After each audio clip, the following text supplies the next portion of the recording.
شب برات کے خاص 6 نفل پڑھنے کا طریقہ توجہ کے ساتھ سمجھ لیں۔ شب برات آنے سے پہلے خود بھی اس کو سیکھ لیں اور دوسروں کے ساتھ شیئر بھی کر لیں۔ 15 شعبان کی رات، شب برات کی جو رات ہوگی، جو وہ رات جب سٹارٹ ہوگی تو اس رات آپ نے مغرب کے بعد 6 نفل پڑھنے ہیں، 2 کر کے۔ پہلے 2 میں آپ نے نیت کرنی ہے کہ اے اللہ ان 2 نفلوں کی برکت سے مجھے درازی عمر بالخیر عطا فرما۔ اللہ اکبر کہہ کے نماز سٹارٹ کرنی ہے۔ سبحانک اللہ پڑھیں پہلی رکعت میں، پھر الحمدللہ، پھر اس کے بعد قل هو اللہ پڑھ لیں 3 بار، رکوع سجدے کر کے 1 رکعت، اس کے بعد دوسری رکعت میں آپ الحمدللہ پڑھیں، اس کے بعد پھر 3 بار قل هو اللہ پڑھ لیں، رکوع سجدے کر کے اتحیات پہ بیٹھ جائیں، اتحیات پڑھ کے درود پڑھ کے دعا پڑھ کے سلام پھر کے 2 نفل پورے کریں، اور اس کے بعد پھر آپ نے 21 بار قل هو اللہ پڑھنی ہے یا پھر 1 دفعہ سورہ یاسین پڑھ لیں۔ اس کے بعد پھر آپ نے 2 رکعتوں کے لیے کھڑے ہونا ہے، اس میں آپ نے نیت یہ کرنی ہے کہ اے اللہ ان 2 نفلوں کی برکت سے میری بلاؤں سے حفاظت فرما۔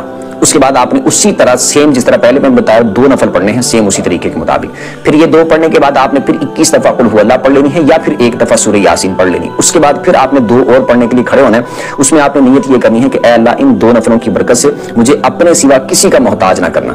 اللہ اکبر کہہ کے 2 نفلوں کو سٹارٹ کرنا ہے، سیم اسی طریقے کے مطابق آپ نے 2 نفل پڑھنے ہیں۔ یہ مکمل کرنے کے بعد پھر آپ نے اتحیات پہ بیٹھ جانا ہے، مطلب کہ یہ مکمل کر لیا تو اسی حالت میں بیٹھے بیٹھے پھر آپ اس کے بعد قل هو اللہ پڑھ لیں یا پھر 21 دفعہ قل هو اللہ یا پھر سورہ یاسین پڑھ لیں۔ اس کے بعد اللہ کی بارگاہ میں دعا کریں، انشاءاللہ